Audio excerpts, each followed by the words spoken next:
Hai Vokasioner, kembali lagi bersama saya Silva Apsari di Vokasi in Podcast. Kali ini kita bakal ngobrolin tentang pendidikan di Kota Malang. Di depan saya sudah ada satu sosok yang memang sudah lama berkiprah di dunia pendidikan. Ada Dr. Rahmadi Indra Tektona SHMH. Selamat sore Pak Rahmadi. Sore, Assalamualaikum warahmatullahi wabarakatuh. Salam kenal, saya Rahmadi Indra Tektona. Kebetulan alhamdulillah saya diundang di podcast punyanya Fakultas Vokasi. Terima kasih banyak. Selanjutnya saya sudah sekitar 3 tahun menjadi Dewan Pendidikan Kota Malang. Selain itu saya juga sebagai sekretaris di Yayasan Pembinaan Anak Cacat YPAC. Jadi memang komitmen saya mewakafkan 30% hidup untuk dunia pendidikan. Wah, luar biasa. Kalau kita tarik ke belakang, sebelum menjadi seperti sekarang, mungkin zaman dulu, apakah mungkin sudah besar di Malang? Kalau dulu panjang ceritanya, ada sisi positif dan sisi negatif. Kita bicara soal positifnya aja. Kebetulan saya masuk ke dunia pendidikan dengan tidak disengaja. Tidak sengaja seperti apa? Karena dulunya 360 derajat sangat berbeda jauh.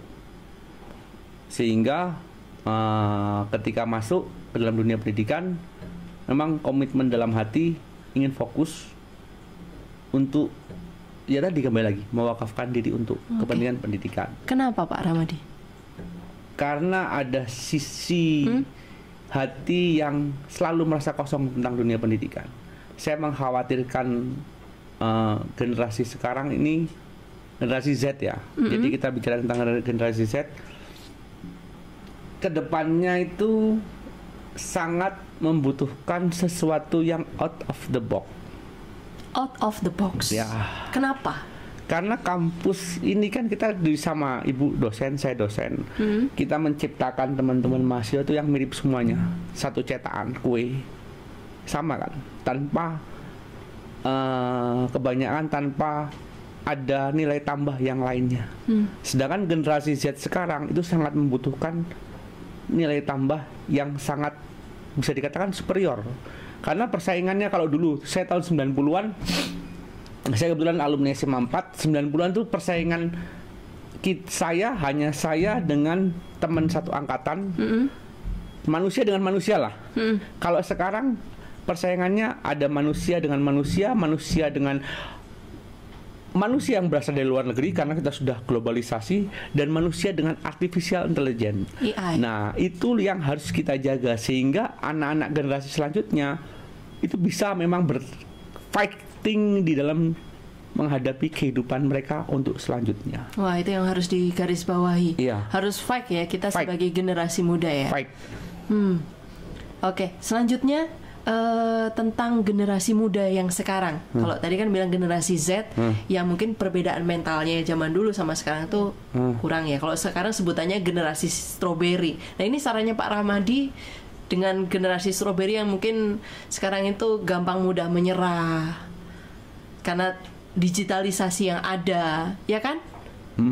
Kemudahan-kemudahan ini sebenarnya melenakan kita. Itu nanti kita harus gimana sih sebagai Sebenarnya kalau manusia? kita bicara tentang generasi, terima kasih. Sebenarnya kalau kita bicara tentang generasi strawberry, itu di semua generasi ada.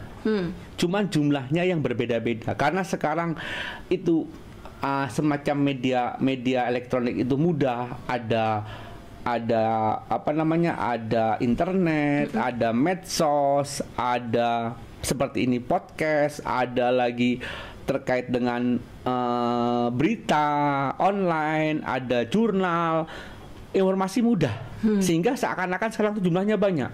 Padahal dulu juga ada, mulai dari tahun 4 generasi awal 30, 40, 50, 60, 70, 80, 90, 2000 sampai sekarang ada. Cuman jumlahnya karena terlalu disorot sehingga seakan-akan bertambah. Karena kembali lagi kepada mental si manusia tersebut. Kalau kita bicara tentang generasi strawberry itu kan yang katanya gampang mudah depresi, mudah patah hati, mudah tidak bersemangat. Padahal realitanya mereka karena terlalu banyak hidup dengan internet, terlalu banyak ingin tahu, terlalu banyak beda ya. Bayangkan coba seperti ini. Pada saat dulu pandemi kita tidak kemana-mana, kita hanya melihat internet setiap hari tanpa melakukan kegiatan yang lainnya. Itu mengakibatkan cara berpikir kita dipengaruhi oleh apa yang kita lihat, sehingga apa yang kita lakukan sesuai dengan apa yang kita ketahui pada saat itu. Nah, itu menjadi gampang galau, terus gampang patah semangat, dikit-dikit menyerah karena terlalu mudah mendapatkan informasi. Dicoba aja sehari tanpa internet, dia akan lebih tangguh. Bisa nggak, Rek? Susah ya. Coba sehari tanpa bisa internet. Bisa nggak? Kira-kira tim PSIK ini untuk sehari tanpa internet bisa nggak? Bisa enggak? Karena sekarang kan misalkan mau buat kue, diklik aja kue. Mau lihat di TikTok bisa, mau dilihat di YouTube bisa, mau lihat dimanapun bisa, mau baca bisa ada. Coba tanpa itu kita akan mencari keluar, bertemu teman, buat kue martabak gimana caranya ya? Kan ada komunikasi. Karena terlalu mudah, akhirnya cuma lihat di internet udah keluar kok. Nah, itulah yang mengakibatkan mentalnya melemah. Karena semuanya gampang. Karena kalau sesungguhnya dulu tuh ada juga mental-mental seperti itu ada. Cuman karena tidak medianya tidak segampang sekarang, tidak semudah sekarang, sehingga lambat laun sekarang banyak ada generasi strawberry, ada generasi ini. Padahal dulu ada, tahun 70-an, 80-an ada, kembali kepada manusianya. Ketika si manusia itu sadar bahwa kondisi sekarang tantangan lebih berat, dia mau tidak mau harus memacu dirinya bertarung habis-habisan. Kalau saya bilang petarung, manusia petarung. Berarti kita sekarang harus menjadi manusia petarung, generasi yang petarung, fighter. Itu caranya gimana, Pak Ramadi? Saya selalu bilang, saya selalu bilang sama mahasiswa saya, next apa? Selanjutnya apa? Ya, dari paling gampang gini, dari pagi ketika bangun tidur kita punya kewajiban sesuatu. Misalkan kalau saya nganter anak, habis nganter anak itu apa? Saya ketemu teman saya, tujuannya apa? Dia itu saya ngurusi YPAC. Habis YPAC terus tujuannya apa lagi? Terus sampai kalau bisa setiap hari selalu bicara next apa? Selanjutnya apa? Next apa? Next apa? Iya. Next apa? Iya. Itu bisa dijadikan quotes. Next apa? Karena kalau tanpa next apa kita udah kecantol lihat kalau kita nyekrol itu kan udah habis 12 jam. Iya. Terus gini terus. Itu yang melemahkan jiwa. Jadi sekarang ada namanya sakit jiwa. Semua orang sakit jiwa. Ada yang terlihat, ada yang tidak terlihat. Yang tidak dilihat seperti apa? Dia tidak sadar kalau dia itu sakit jiwa. Ada yang sadar, saya sakit jiwa. Gimana cara ngobatinnya ya? Saya harus tahu obatnya. Itu yang mengerikan. Mental issue. Kalau sekarang bicaranya mental apa namanya? Breakdown. Mental breakdown. Mental breakdown. Terkait dengan banyak maraknya kasus bunuh diri di Kota Malang. Kemarin terakhir ada yang suami di Singosari mencekoi istrinya zat-zat yang bisa membuat dia sampai meninggal. Kemudian ada yang itu pandangan Pak Ramadi gimana nih? Saya melihat tentang bunuh diri ya, kata dikembali lagi. Kita punya sisi masing-masing. Kita punya sisi gelap kehidupan kita. Ada sisi yang kita tutupi. Ada yang contohnya misalkan tokoh publik, dia merasa sempurna, dia merasa terhormat, tapi dia punya sisi kekosongan jiwa. Nah, si manusia itu harus sadar bagaimana mengisi kekosongan jiwanya. Jangan gitu. Kemarin saya sudah sebutkan di Malang, saya ceritakan di Malang ada guru, dia perfect. Guru itu perfect. Dia ketua satu pelajaran MKK lupa saya namanya, satu mungkin pelajaran. Gitu ya. Nah, itu dia perfect. Tokoh agama, rajin ke masjid. Terus perfect lah, hidupnya sempurna. Tapi dia mengajak keluarganya karena itu setiap manusia sekarang karena kondisi keadaan lingkungan, teknologi yang terlalu cepat mengakibatkan kita tidak mampu lagi menampung informasi yang ada. Saya selalu bilang pada tahun 2018 sebelum pandemi, saya selalu bilang di selalu bilang kalau pada saat itu era industri 4.0. Pada saat pandemi, saya selalu cerita, kita sudah ke 6.0, bukan lagi habis 4, 5, 6, bukan lagi ke 5, tapi langsung ke 6. 6.0? 6.0. Apa namanya? Jadi kita mendapatkan sesuatu itu sangat mudah sekali karena ada namanya artificial intelligence. Sangat mudah sekali. Kita misalnya mau mengerjakan skripsi, tinggal cari pendahuluan tentang tema apa, keluar di ada namanya ChatGPT. Keluar di sana. Nah, hal-hal seperti itu yang mengakibatkan manusia tidak mampu menerima informasi dengan semaksimal mungkin. Karena terlalu cepat ya. Jadi informasi berlebihan. Kita tidak bisa membedakan. Kalau dia punya intelektual yang bagus, dia bisa membedakan mana yang cocok untuk saya, mana yang tidak cocok untuk saya, mana yang kita ambil positifnya, kita modifikasi. Ketika punya kemampuan itu, it's okay, tidak ada masalah. Kalau tidak punya kemampuan itu yang berbahaya. Yang mengakibatkan generasi-generasi yang yang mudah untuk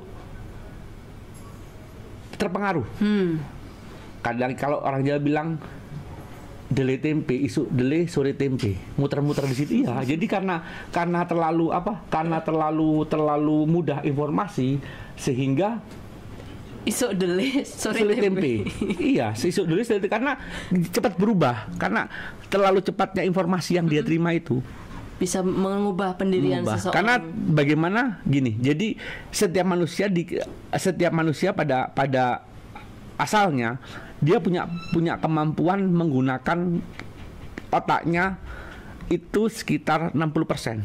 Tapi kita hanya menggunakan sekitar 15-20%. Masih ada sisanya. Nah, kemampuan otak itu menerima informasi yang harus selalu kita perbaharui. Ini mungkin perlunya literasi digital ya? Literasi digital ya. Ya, untuk bisa memfilter apa yang didapat, apa yang perlu dan apa yang tidak perlu. Oke.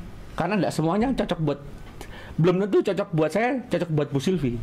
Cara berpikirnya belum tentu cocok buat ada yang di ruangan ini, cocok buat yang lainnya, belum tentu. Jadi bagaimana dia memfilter apa yang dia terima dan apa yang dia terima. Contohnya gini lah. Ketika teman-teman melihat story seseorang, ada banyak sudut pandang. Misalkan dia berbuat sosial, pamer. Kapan ya saya bisa seperti itu? Mulai A sampai Z banyak cara berpikir yang berbeda-beda. Itulah yang mempengaruhi bagaimana seseorang itu akan meniru atau tidak meniru. Jadi dampak sosial media ini juga sangat berpengaruh dengan cara berpikir seseorang dong. Sangat. Karena melihat status story orang lain. Jadi kan kita kepengen, dia begitu, kok aku nggak begini. Contohnya gini, coba di kampusnya Ibu. Kampusnya Bu Sylvie ketika akan skripsi ujian akhir. Ketika temannya story, pasti yang lainnya minta ujian akhir juga. Ya. Dulu kan nggak ada seperti itu.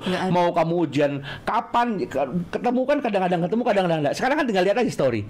Dia udah ujian loh. Kok saya belum ya ujiannya? Dia sudah kerja loh. Kok saya belum ya? Padahal kan rezeki orang tuh sendiri-sendiri. Nggak pernah sama. Masa apa pasti yang ujian duluan pasti kerja duluan? Belum pasti. Itu kadang nggak bisa diterima oleh si anak muda itu. Iya, oke. Nah, iya kan? Iya betul. Nah, tentang perbedaan nih, kan Pak Ramadi misalkan dari SMP ya? Iya. Dari SMP di Kota Malang sampai kuliah S3 di Kota Malang. Perbedaan pendidikan zaman dulu sama zaman sekarang ini apa?